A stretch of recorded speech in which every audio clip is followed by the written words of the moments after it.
Oh, there it is. Look at that, it's fancy.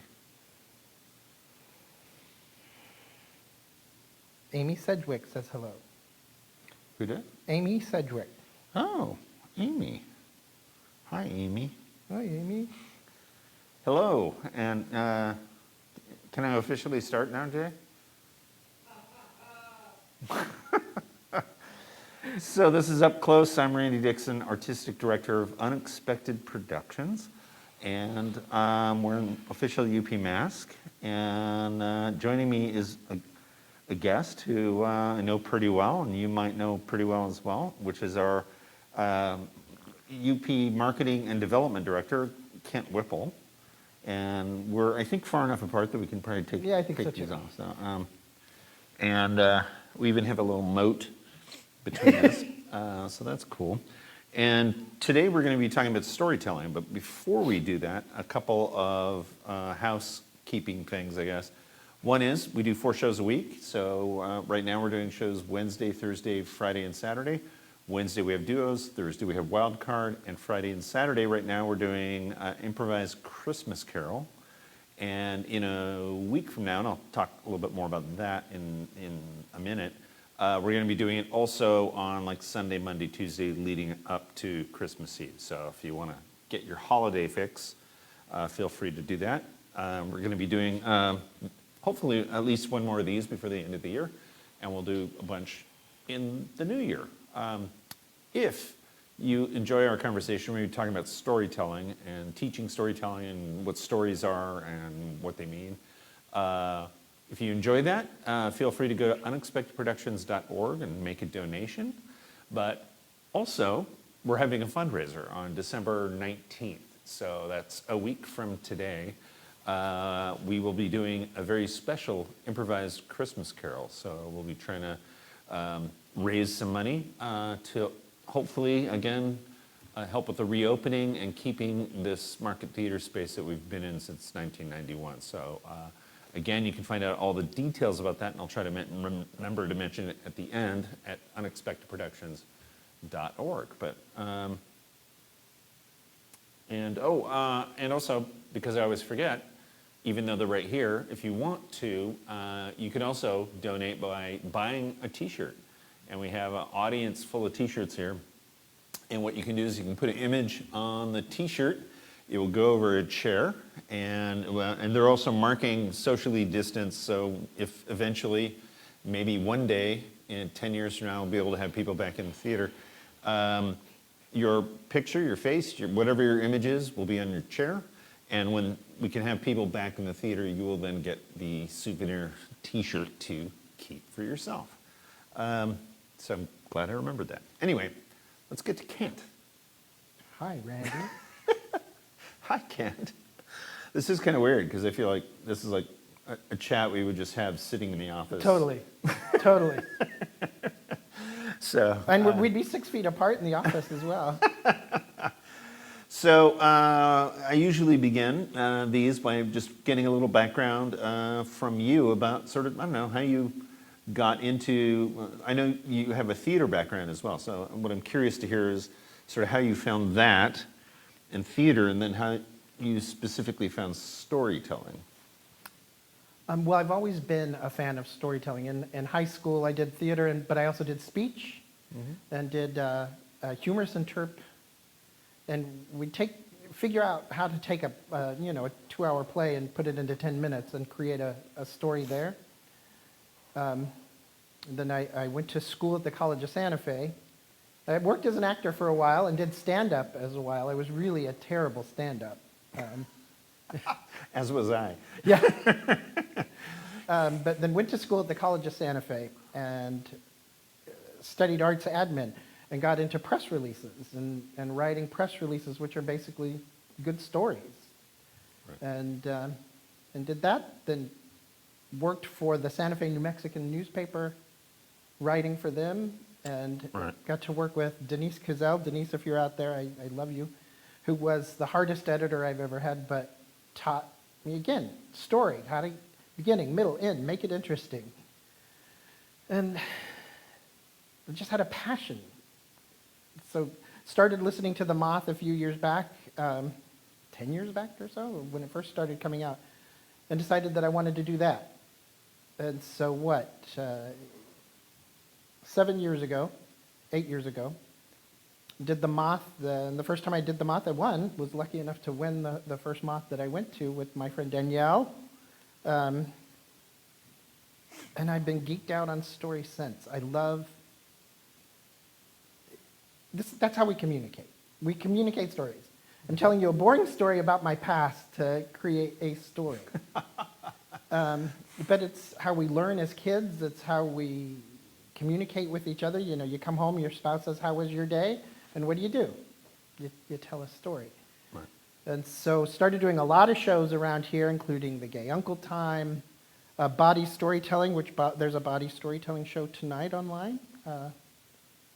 Dixie, if you're there, that's bawdystorytelling.com. I kept doing the Moths. Then Seattle has the blessing of a wonderful, my favorite storytelling show that I've ever done or been involved with, which is Fresh Ground Stories with Paul Carrington, that happens once a week. And then luckily you guys, when I came to you and Jill about teaching it, you guys were very gracious and let me become the resident storytelling coach here. And I'm finding the more I do it, the less I know, the more I learn. You learn so much from teaching. Mm-hmm. And I love doing storytelling, but more and more I love teaching it. And I'm going to guess you might experience that when teaching improv. You probably... Yeah, I mean, I think it's probably, I mean, shows are shows, and I love doing shows, but there's a certain, I don't know, satisfaction in teaching. Yeah. When you see somebody get it, or, you know, pick up something new, or see something in a new way. Well, you know, I was listening to Mike Birbiglia's podcast the other day, and he had Natasha Lyonne on it. And I'm going to be doing an impersonation of Natasha Lyonne doing Elaine Stritch.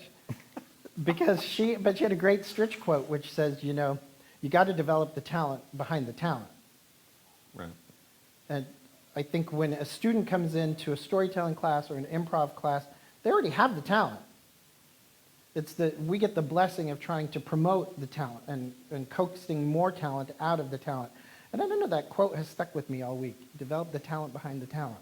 Well, it's sort of like in improv, and maybe it's true for storytelling as well, that notion of a good or great storyteller, improviser walks into the room, and all you're doing is like honing and shaping and doing that, but they had that to begin with. Right. It's like you don't create that in them, you know, but they then take it and run with it. But so really good improvisers then come into the room. They're really good improvisers, and all I'm doing is trying to shape them and give them tools to help them be even better, and to run with that. So yeah, I agree, and it's interesting. Teaching online has been, storytelling works online really well. right. There have been some great shows. Storytelling shows have proliferated during the pandemic, which is really neat. And it's so funny because it used to be territorial. You know, there was the Seattle Storytelling Group, the New York Storytelling, the Chicago Storytelling. Well, now Seattle storytellers are doing shows in Chicago. Oh, great. Melissa Reeves, who's one of our ensemble members and a former student of mine, she took my class several times. She just has blossomed as a storyteller and has started her own company, Melanin Stories Matter. But she was just doing a show, I think, that was in California. And so it's been kind of neat. But it's something that does work online. But I don't know, are you finding that stories are connecting through improv online, or what are you finding with that? Well, I think there's a little bit of a, and maybe you can also add to this. There's a little bit of difference. Like, so if what I find in the, and I haven't done a lot of the storytelling shows in terms of watching them, but you know, if you're coming out and telling a story, then it is sort of like you can play it into the camera, and it's your story and you're presenting it. The problem I find with doing improv online is that lack of connection, where if I look in the camera, then I can't see what anyone else is doing, and if I look at the person, then it looks weird because I'm, so there's no real direct connection that I imagine for storytelling would be different because you're presenting your own story. Yeah, it makes it easier. But you guys are doing that like with Christmas Carol. You're making some really nice emotional connections and creating the story. And looking at each other. But yeah, it's easier when you're just there looking at the green dot and sharing your story. My friends also, Janine and Nanessa have Out Loud Storytelling that they just had a show out on the coast. Yeah. And just neat. It's just so neat to see these storytellers connect with audiences because that's what it's about. That's why we're storytellers. We want to make a connection, right? Right. But is it the same? So you're saying it works online. And I can totally see that and have seen that. But does it feel different than when you're in a room with a bunch of people telling your story? Yes and no. I mean, you know, when you're on the stage, you're trying to make connections with the audience by eye contact, by your vocal inflections, but online, you're able to just make that connection with the camera and then really hope that you're translating that into it and the audience is picking up on that. So, yeah, I do think it's the same but different. It's the exact same, only completely different.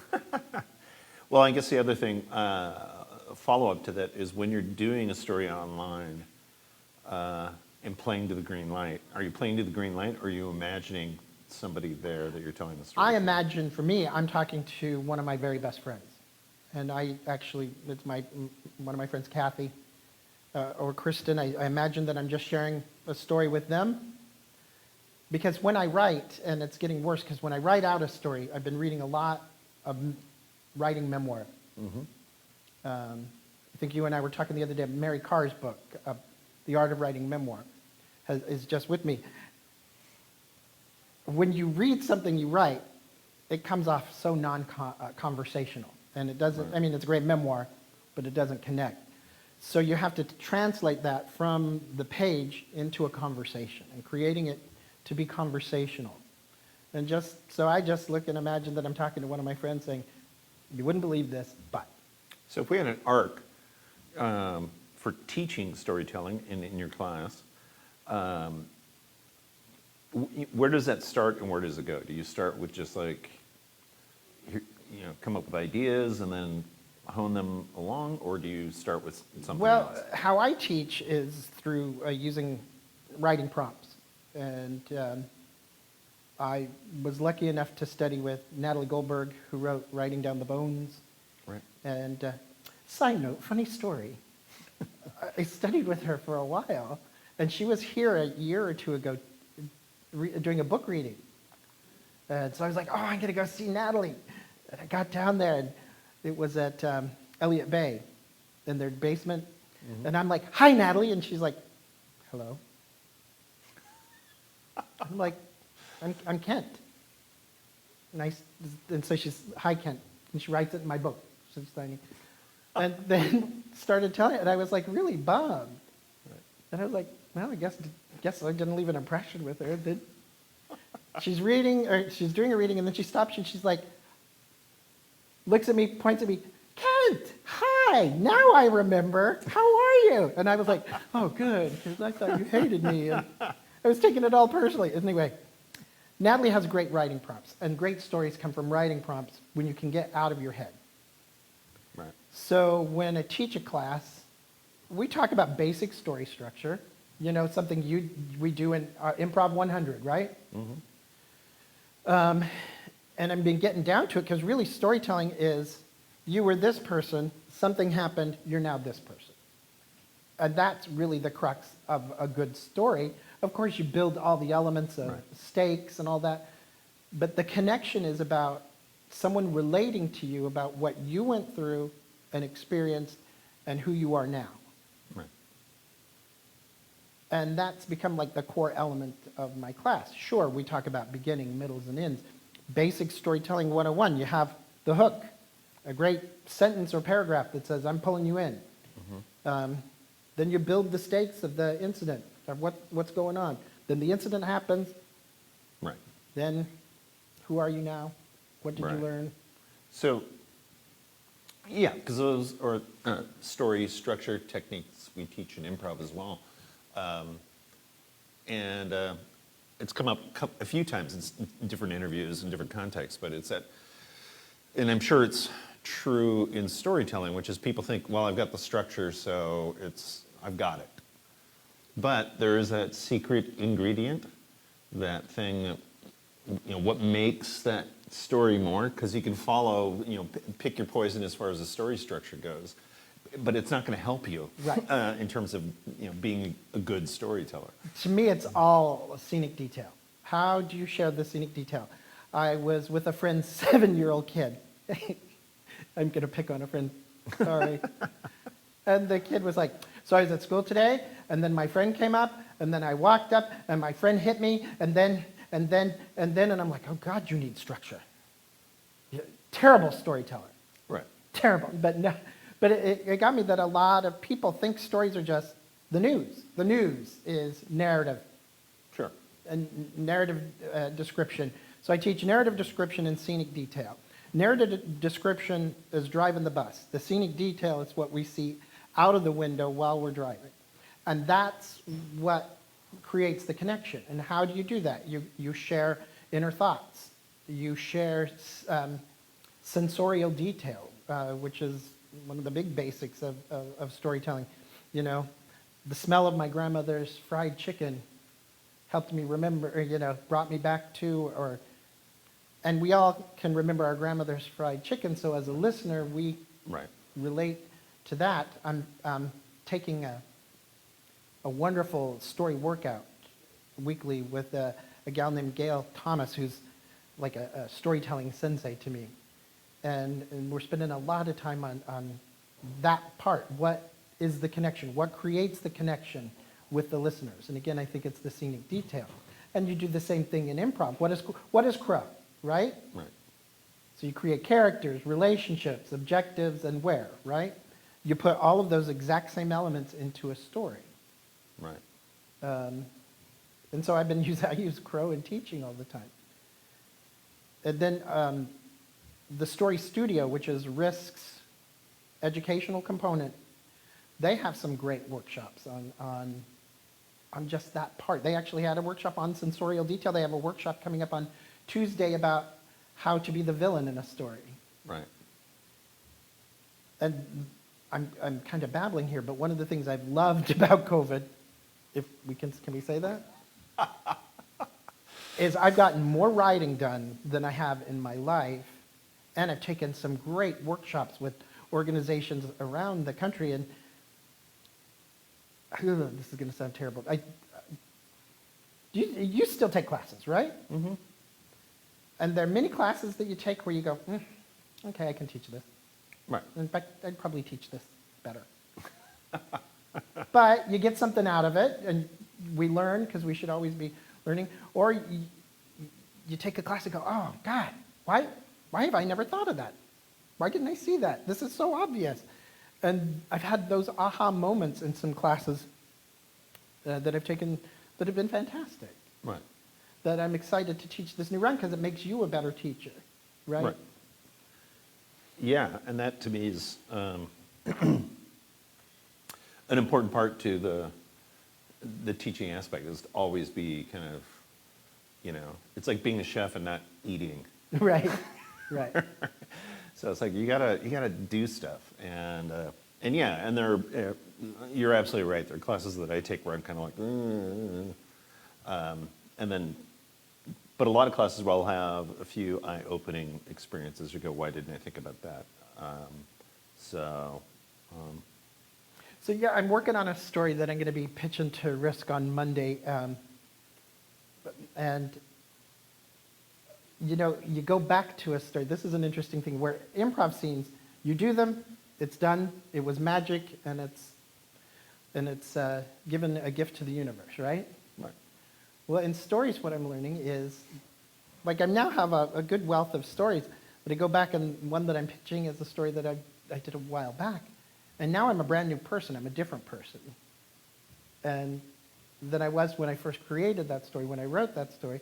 So in turn, it's finding it to be a brand new story. Right. And trying to apply the lessons of improv and through that. Right. Have you, trying to think of the short way to ask the question. Have you ever started working on a story and then totally just surprised yourself? Like what came out, what you reveal, what you ended up telling? Yeah, or how it evolves and was not the story that was intended. Right. All the time. Yeah. All the time. You know, in Mary Karr's book, she has I'm going to mess up this quote. She says, fiction writers have meaning and create scenes around it.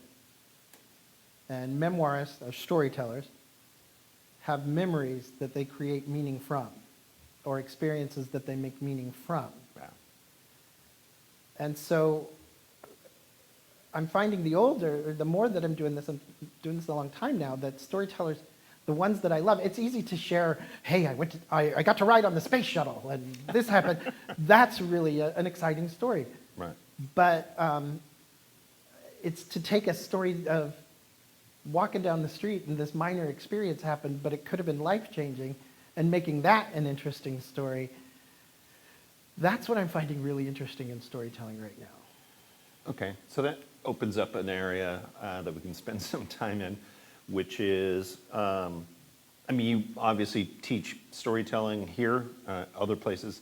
You're performing a lot of stories, but I think one thing that we talked about briefly just yesterday, actually we didn't even talk about, it was just mentioned, was the notion of sort of the purpose of storytelling amongst ordinary people who are not performers, who are not doing stuff. And I mean, one of my most favorite experiences was we did a show called, and we've done it several times, called That's Life, where we interview people about their lives. And one of the times we got a bunch of folks from the senior center over a few weeks, so across the Pike Place Market Senior Center, and each one of them was over 90 years old. And just the stuff that they talked about was amazing. And they were these amazing storytellers, but they weren't storytellers, so to speak. They weren't like performing the story. They were just talking about stuff. So, well, we're ingrained with story. It's in our DNA. It's genetic. Again, like I said, it's how we learn. You know, our parents read us stories, so we learn morals and lessons from that. We get instruction from stories. We learn lessons by living through other people's stories. So, I mean, it's in our culture, and everyone's a storyteller, really. Yeah. I mean, absolutely. When I teach story structure, I tell students that I'm not teaching you anything about story. You already know all this. All I'm doing is labeling it so that we can talk about it. You know, but if I said, hey, what'd you do today? You're going to tell me this really well-crafted story, probably, that falls into this structure. And so let's just label it and talk about it. And, you know, and the second thing was, and this is kind of interesting, I wonder if you come across this teaching or in storytelling. I used to teach narrative to some college kids. So they're in their early 20s or whatever, when we talk about it, and I would use their lives. I said, get up and talk about your life. And it was so amazing to me how many of them had never thought about their life as a story. I mean, it was like a big surprise. well, Like, 'cause right. you've been doing story since, you know, high school. So that's Yeah. for you. But yeah, isn't it funny to see someone go, oh yeah, that's... Or I love in class where someone says, I don't have any stories. I mean, I had this experience where, you know. Right, all I of a rode sudden on the space shuttle. Yeah, riding the space shuttle or being chased by a militia, but that's not really a good story. And Why do people, because what strikes me is if you have a student in class that says, I don't have any stories, my first question would be, well, why are you taking this class then? So why do people... That I don't know. Maybe an insecurity that, you know, they know they have some stories instinctually, but they don't think people will be interested, or... But, you know, again, you know, I go to the Moth. I love going to the Moth and watching the Moth. The Moth is tough because I hate seeing people being judged on their stories and being rated. But it's a great training ground, and it's a great way to see, because you have folks who are storytellers who go, but then you have average, everyday people that go up and share a moment of their life on stage in front of a bunch of strangers in the dark, Right. and we fall in love with them. And like my grandfather, my mother's father, Bryant Cisco, was just one of the best storytellers. I remember just as a kid, not knowing what it was, but sitting around the kitchen table just fascinated with everything that he would say. And some people just have that. Right. Did that run in the family? Mm-hmm. Well, no, my mother, God bless her, Mom was a great audience, but she was a terrible storyteller. God rest, Mama, sorry. But an amazing audience. But like, she'd start telling a story, and she'd be like, well, there was this guy named Herbie. Could have been Jacob. And Jacob Herbie, he was like, they were in Chicago. Might have been Minneapolis. And that's how my mom would tell a story. Right. But, oh my God, if you told her a story, she'd just sit and laugh and give you so much love. Wow. And so I think that's one of the things I started doing. It was just, I'm the youngest of four, and to get any attention in the family, I had to share stories to try to get any of the attention from my siblings and parents who just loved me and just thought I was the funniest, cutest thing in the world. But, you know, I was sitting there thinking, I woke up this morning and I was like, remembering a dream. And I was like, my God, human beings, we like stories so much that when we're asleep, we're making up stories in our heads that we can't help ourselves. It's just what we do. Right. Well, and it's that thing I puzzle over and over again and don't have or have not found an adequate answer from somebody smarter than me, for sure. And it's funny you bring up dreams, because it's that, why do we dream? Why do we tell stories? Why do we, you know, that kind of thing. And it is part of our process. So in a way, telling stories is like breathing or, you know, eating. It's just what we do. But it's like sort of like, what's at the core of that? Yeah. Why do we do it? Is it instinctual? Is it so important to our core being, survival? I mean, sure, stories where, you know, we learn from our ancestors, don't eat that berry and don't do that, and this is how you make a fire. And so maybe it's just, again, ingrained. I've been reading another book, and I'm sorry I don't remember the author, called The Neurology of Storytelling. Huh.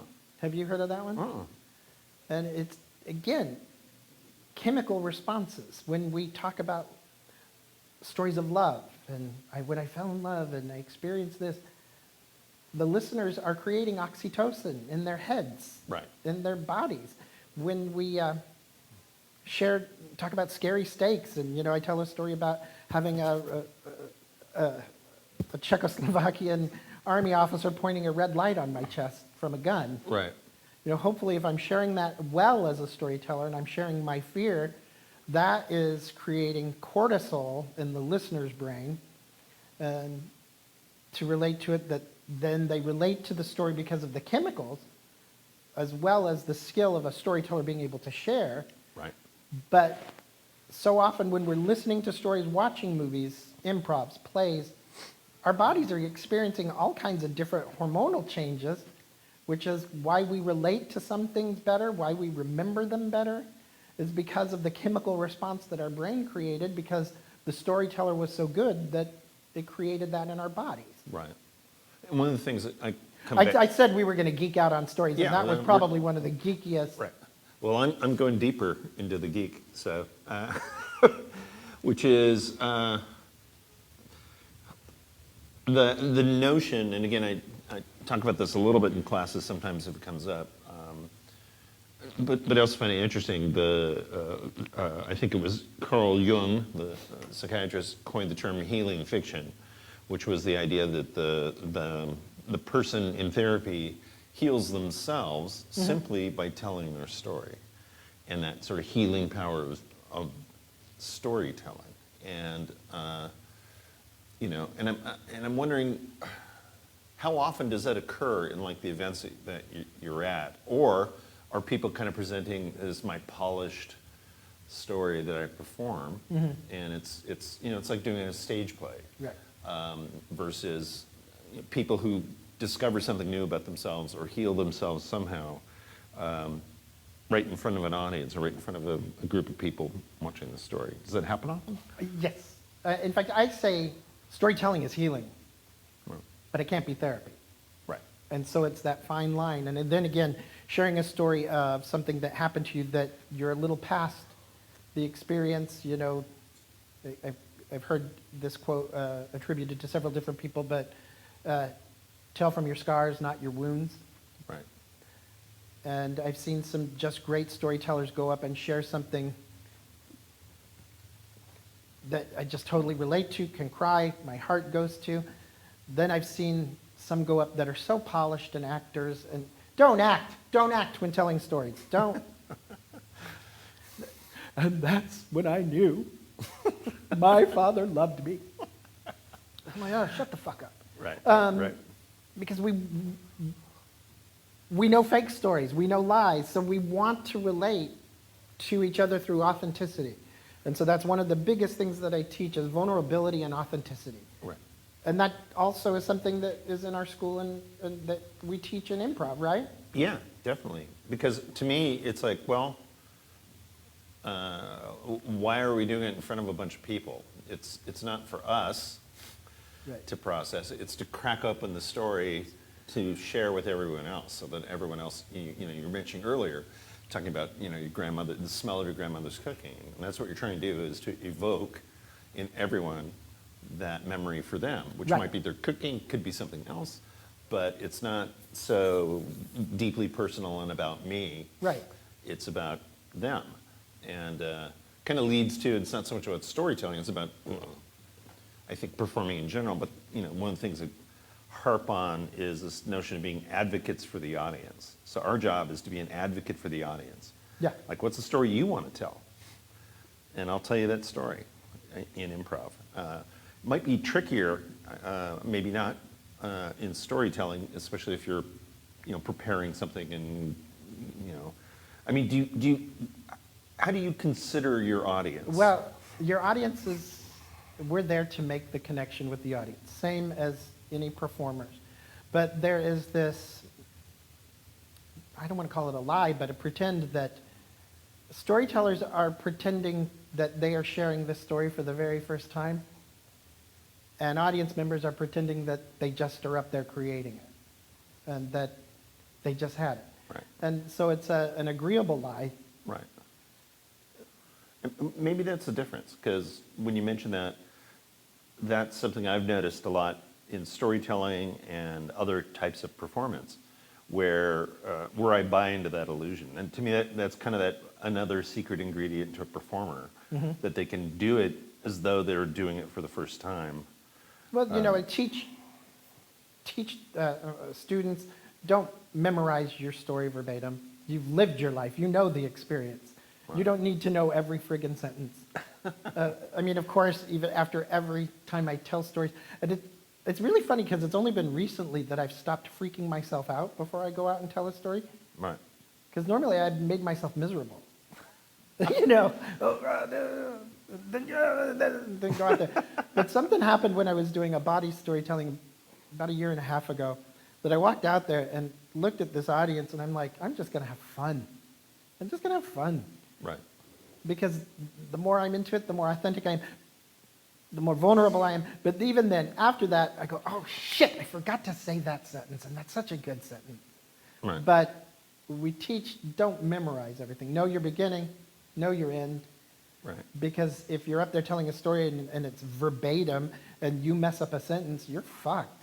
Right. And storytelling audiences are some of the most loving, giving audiences in the world. It's very similar to improv audiences because they want you to succeed. So, you know, when we've done, you're at an improv show and there's a scene that just, it's not clicking, it's not working. Even there's some groans, and then all of a sudden it starts going and the audience just becomes so loving and so giving, and then therefore the improvisers are giving back. what's the same in storytelling? Said in my last class, because after doing stand-up and storytelling, stand-up audiences are kind of like, get me off. Make me laugh, monkey. Dance, monkey, dance. Where storytelling audiences are there to hear, they want to hear, and they're like, let's make love. And you can hear the Barry White going on. And you start connecting with the audience. And I mean, it doesn't happen every show, but that's the real difference between the audiences. Right. And again, that happens because storytellers tend to be authentic and vulnerable, sharing an experience of their lives to relate to someone else. Right. Okay. So, I mean, obviously you teach it, you know a lot about it. You've done a lot of work with it and research and whatnot. So, do you get fixated or fascinated by the person at the bus stop who starts to tell you a story? Or, Oh yeah. Oh yeah. Or anyone. Well, you do this. You sit down at a movie, and you know how it's going to end. Right. Probably within the first 5-10 minutes, right? Sure. Yeah. My ex used to actually forbid me from talking because he's, don't ruin this for me. Want to enjoy it without knowing what's going to happen. Well, isn't it fun when we're talking to someone and we don't really know them and they're sharing their story and we don't know how it's going to end? And that's the fun and the intrigue. And so if you're up there sharing a story, you kind of want to drop enough hints that the audience is, it's just like improv, they know where you're going before you do. Oh yeah. But not giving it away, but giving them the payoff that they hope that would happen. Right. And not the surprise, and giving them that surprise with them also being satisfied that, oh, well, I didn't think it was going to go there. Well, and to pull in improv into it more, it reminds me of two things. One, Del Close used to always talk about this idea of always improvise as though the audience is 4 or 5 steps ahead of you, because they are. They are, yeah. Yeah, they know. Right. And then that also reminds me of something Keith Johnstone talked about, which is, the what comes next idea. So if you give the audience exactly what they're expecting, they're immensely satisfied, right? Rather than trying to outthink them. Right. Or, and I'm sure this is true in storytelling where you're building the thing and this is where it's going. And everyone in the audience knows where it's going. And when it gets there, everyone's like, oh my God, that was amazing. Yeah. Right. Versus pulling out the rug at the end of the story. Right. And leaving them pissed off. And I mean, it's funny because I've been to storytelling shows where the storyteller really screwed over the audience by not giving them the satisfying. I mean, again, you're talking about the Moth where people are just sharing stories that are not necessarily storytellers. So those are different than other storytelling shows. But where they think they're going to be clever and funny and piss off the audience. Right. When we're sharing a story, improv on stage, the improvisers or the storytellers have an obligation to take care of the audience members and to safely take them. So again, I've seen storytellers share such vulnerable stories of pain that are so new that the poor audience is like, oh God, and we're all hurting for that person who's breaking down on stage, and I'm like, oh, that's a wound, not a scar. And right. And it's more about the storyteller than it is about the audience or whatever the room is. Right. It's like, yeah. But then it's funny, Melissa and I actually used this example in class. We were at a Moth show where this gal was telling a story about falling into a fire pit and burning herself. And she was a great storyteller, except she kept going on and on about how the family put it out by peeing on it and the smell of the pee. And she spent a lot of time describing the smell of the pee and the burning flame, and the audience was just like, and I'm like, oh girl, you lost them. You're there. And I was like, Melissa and I were like, I know. Right. But again, not a professional storyteller, just up there sharing. How would she know? Right. So And this is a plug, because Kent's going to be teaching a storytelling class in January. Yep. So come and take that class. Thank you. And as part of the plug, what are you hoping a student walks into your class with? And I don't mean like story content, but just how to, an approach, an attitude, maybe a couple skills that you kind of go, think about this, or... Well, how do I want them to walk in with or walk away with? Well, that's my follow-up question, but walk in with. So they come in, first time taking storytelling with Kent Whipple. What should I arrive with? And then the follow-up is, what do you hope I leave with? I want a sense of play. I want them to have fun.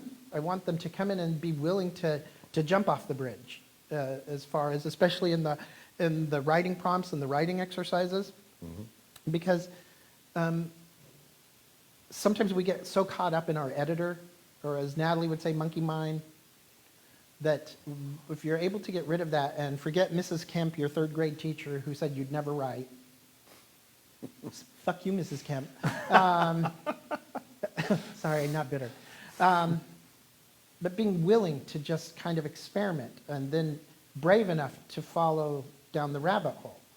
Because I see it every class, and surprised when I do a writing prompt myself, where it takes you down a rabbit hole and you go, okay, I thought this was going to be about this, but now we are way over here, and this is a much better story that completely surprises. So I hope that they come in with the sense that of bravery and adventure, Right.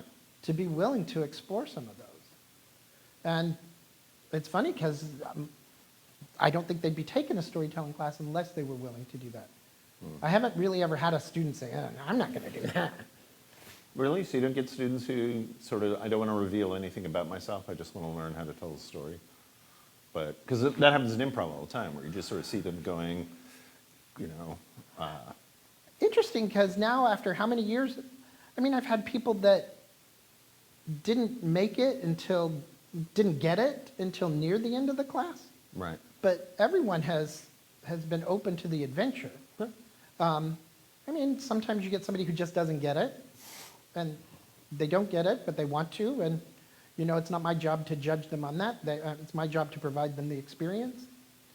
And then you get those students who get excited and then start telling you, oh, did you listen to this podcast, or did you see this?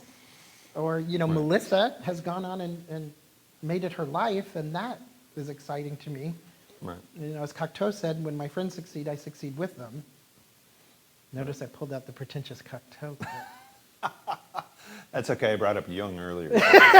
So we're in good company. And then after the class, what do you want people to learn? Confidence. I want them to be able to walk out, either tell a story online or tell a story on stage, and have the confidence to do it. And that, to me, is the bravest thing for me to watch, is a storyteller coming on stage being willing to share a story of their life. That just, to me, is brave and kind of crazy. I'm like, why do we do that? Why would a sane person want to come out and expose their heart or experience to a bunch of strangers in the dark in front of lights? Because we crave that connection. And so it is, I hope, I teach, I say you're going to be able to tell a story on stage when you're done with this class. Right.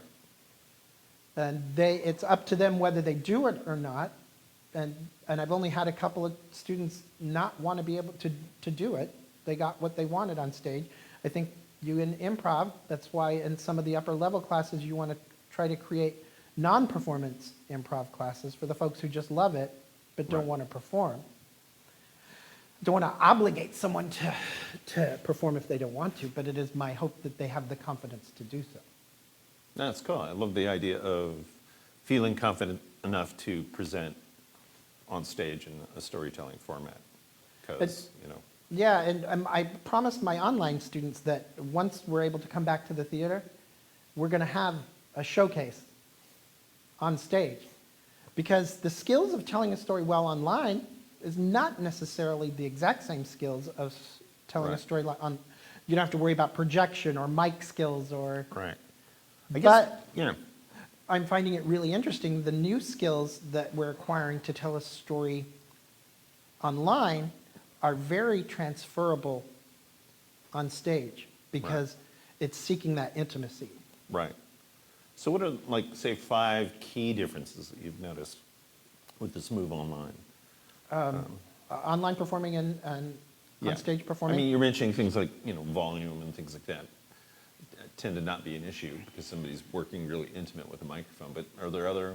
Well, yeah, also, when we're on stage, we're trying to make connections with multiple people by sharing part of my presence here, and part of my energy here, part of my energy here, part of my energy here. Right. Online, you don't need to do that because you're looking at a camera trying to make that connection to each individual who's watching the show through there.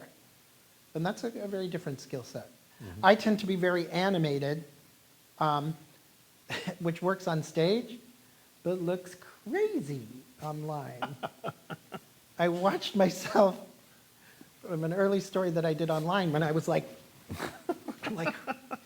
that's creepy. Who does that? So, where you have to get a feeling to the back of the room in a theater takes a little more physical work than it does, say, than you would online. Right. We teach online to tell stories standing up. Don't be sitting down because you have more energy there. Right. And so it's the energy levels are one of the things. But I think taking that intimacy and trying to work the room like you would the camera. Right. And who knows, maybe skilled film actors, film/stage actors already know that, but that's been a growing thing that I think we've all learned as storytellers. Right. Cool. So, in terms of storytelling, performing, or whatnot, I guess another two-sided question. I would love to hear, and you can do them in any order. I don't know, a time you felt like, wow, I just totally, not the best performance, but totally got into the room, totally got into that energy. Mm-hmm. And it felt really great, so I'd love to hear that. And then also the failure. Well, there's more of those. Right, well, that's true in improv as well, right? There are a lot more of those than there are. And don't overthink it. Just No, I was what going to say comes to there's mind. just at times where the story doesn't land, and I don't. You can go back and explore why. Now I can probably figure it out, but early on, that'd be like, that room hated me. They hated me, and you feel terrible because it's almost like I said. We have an obligation to the audience, and when you walk away feeling like you failed, you're like, I'm sorry, I've taken your time. You won't get those 7 minutes back, and I know it was bad, you know it was bad, we all know it was bad. Right. And those are the lessons that we learn from. You take those to grow and become the better storyteller. But there have been like the moments there was a Moth GrandSLAM. And when I finished, I went out there, I was backstage and I was miserable. I told you about making myself miserable. Right. And I was like, oh, and I was reading it, and I was practicing out loud, and I gotta figure that out, I gotta do that part, and I'm trying to get the beats, and something happened when I opened up the door. This gigantic place, Town Square, Town Hall. Town Hall, yeah. Town Hall. Walking out the door and looking out and seeing this huge 1,400 people or something, and going, something happened. I went, I'm just gonna have fun. And I had so much fun, and it was one of the best stories I've ever had. Right. Because I just didn't give a fuck. I knew that I had the story. I know the story. It's the story of my life. I worked the story. And the audience was just so giving, and they were laughing at the right moments and connecting. And then at the end, when I got to share a surprise. I got to surprise them, and they were surprised. And that was just a wonderful moment. Then I had that at a Bawdy Storytelling show.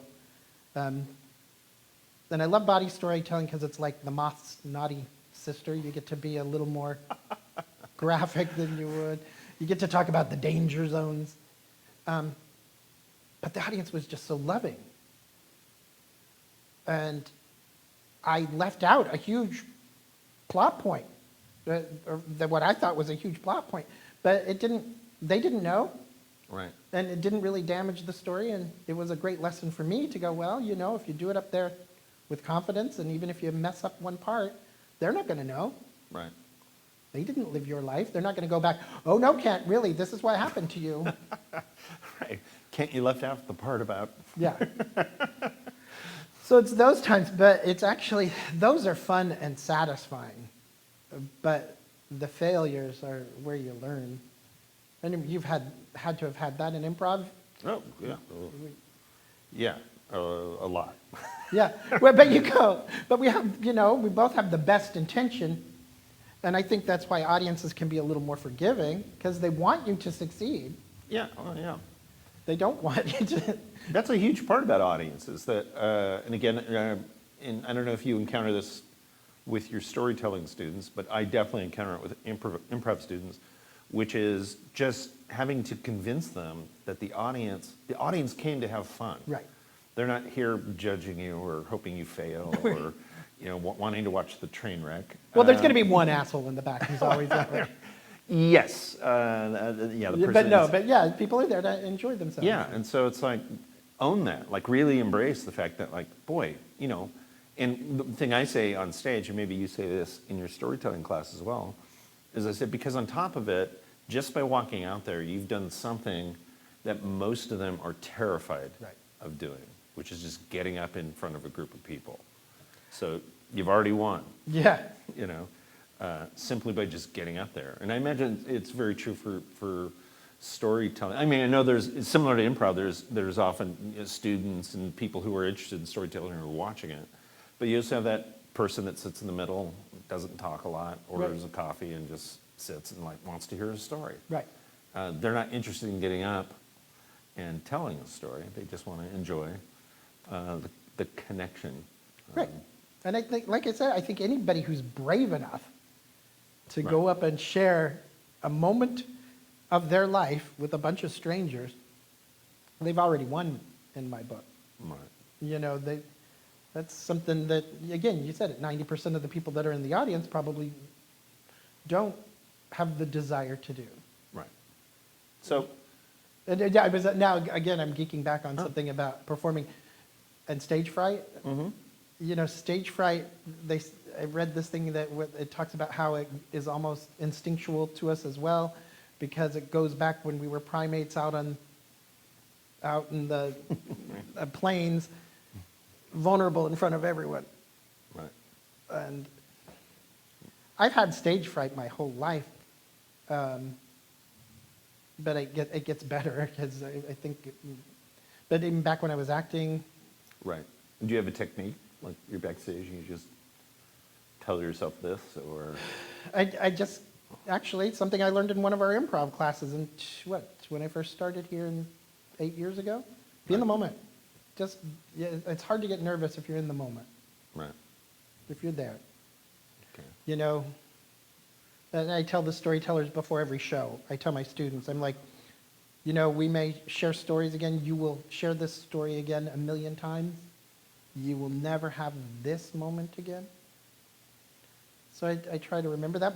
Our Inside Story show, you know, if you remember, was the last show before we closed, before the pandemic. Right. And that was really in my head that night. And I wanted to make sure that we connected with I think we had 15 people that night. Right. That we connect with them because we'll never have this again. Yeah. Who knows when? So I want to come back to improv for the ending. We have just a couple minutes left, but I did want to, for those who are interested, again, check out unexpectedproductions.org, and you can find out about Kent's class in storytelling. It starts January. Second week in January. Second January week in 9th. January Okay. 9th. And it's a great class. But leading up to that, what are your, I don't know, 3 or so resources that you can steer people to if they wanted to just learn more? I mean, you and I have talked about Mary Carr's book. You've shared lots of books with me about storytelling. But are there other resources, or are those the books? Or what Well, books? there are several books that Matthew Dix has written, one of the prime books on storytelling called Storyworthy, that I think is brilliant. Margot Lightman, who wrote, Margot, I am so sorry, I'm spacing the name of your book. I use it a million times, and Margot's a friend. Margot Lightman wrote an amazing storytelling book that's named, I can't. Right, and she's taught here. She's taught here, and she's going to be teaching here again in the fall, Right. or in the spring. And that's an amazing source. I've loved the classes through Risk and taking with those. But I go back to Natalie. Natalie, writing down the bones. You want to get creative, get that book. Read that book. I've given away, I probably bought her a house with as many books as I've given her copies that I've given away for that. But writing down the bones. Oh, And Cool. those, I mean, I use writing down the bones almost every day, even weekly. You know, I do story prompts daily. right. And is it on a regular schedule? So like in the morning? In the mornings. Right. In the mornings. Because I think anyone can find 15 minutes a day to write. Right. And I'm already a diva at work. If I didn't do that, if I didn't write daily, the demons would be so bad you all would hate me. It just calms me. So I try to get 15 minutes a day in. Huh. Sometimes it goes longer, sometimes it's less, but it's easy to set a timer for 15 minutes and just write, free fall. Right, and I love the notion, because a lot of writers will talk about that, and I can't remember who it was, a well-known author who might now be dead, was talking about just sitting down. I think it was for half an hour. I'm going to write it for a half hour, and even if I don't write, I just sit for a half hour, and sometimes page after page, sometimes nothing. Right.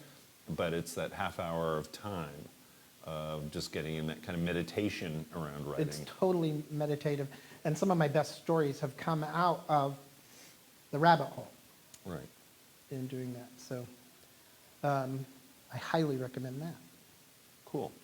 And then also there's great storytelling podcasts that are out there. Listen to those. Pixar has an online storytelling class Really? that's free. Wow. Through, I think, the Khan Academy, where they talk about why Pixar stories are so popular. And it's all basic stories. One whole section on Once Upon a Time There Was, and because of that, and because of Right, that, right, and right. because of that, Right. and now. So, Cool. So to begin wrapping up, I want to kind of come back to improv. And this is not so much about, well, it is a story, I guess, but not so much about storytelling as Margot's book, long story short. Sorry. Nice save. Coming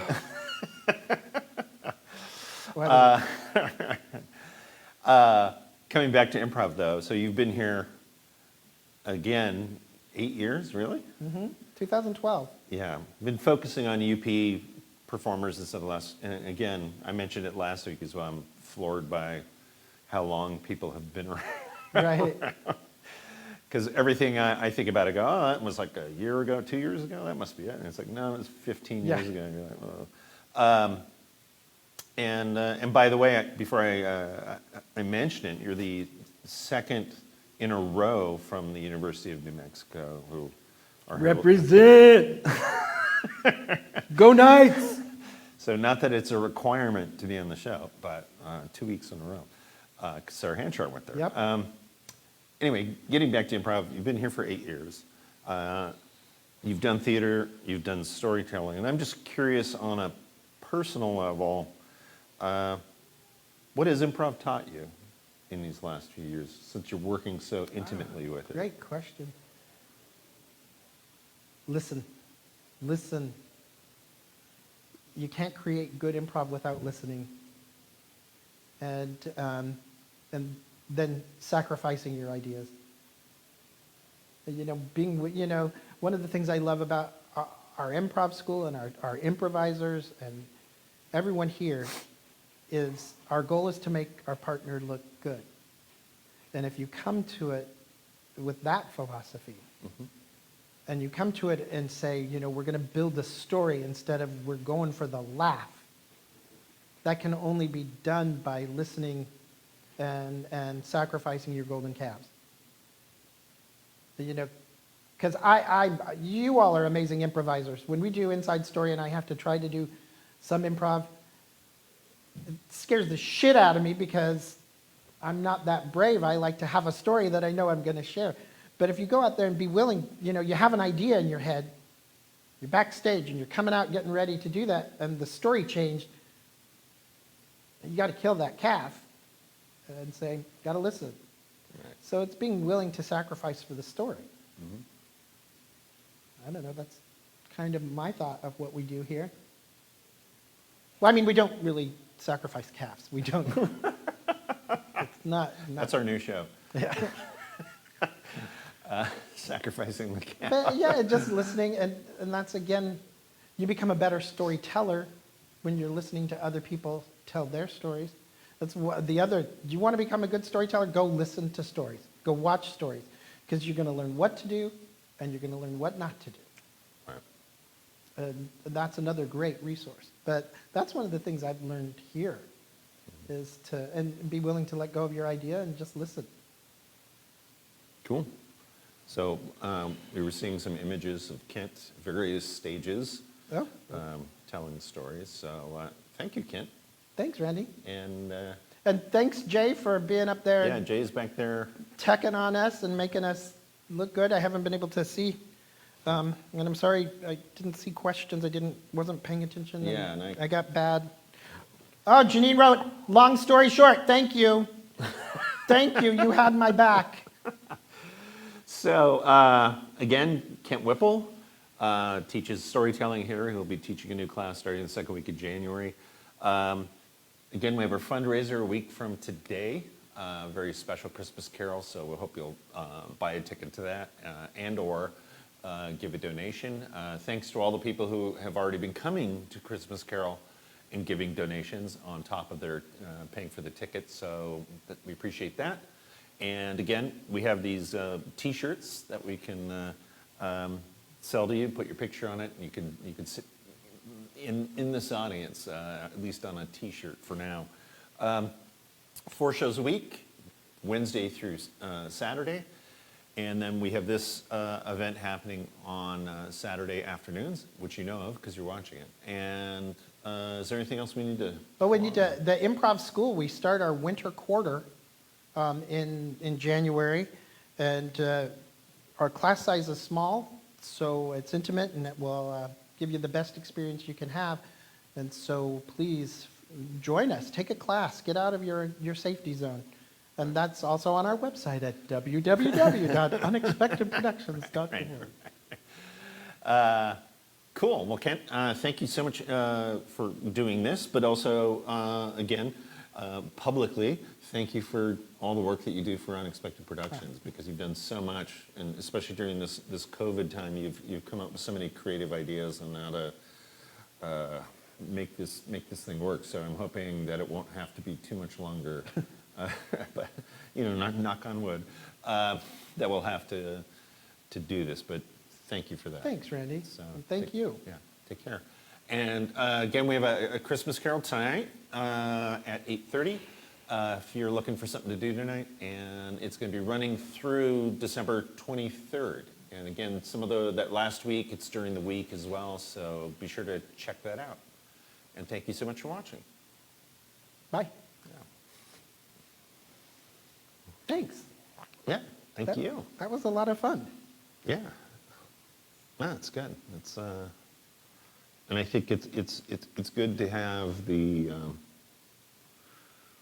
like connecting it to improv, but because I think that's something improvisers don't really think about, because they're thinking too much about, at least beginning with students, they're thinking too much about laughs. Yeah. And going for the joke versus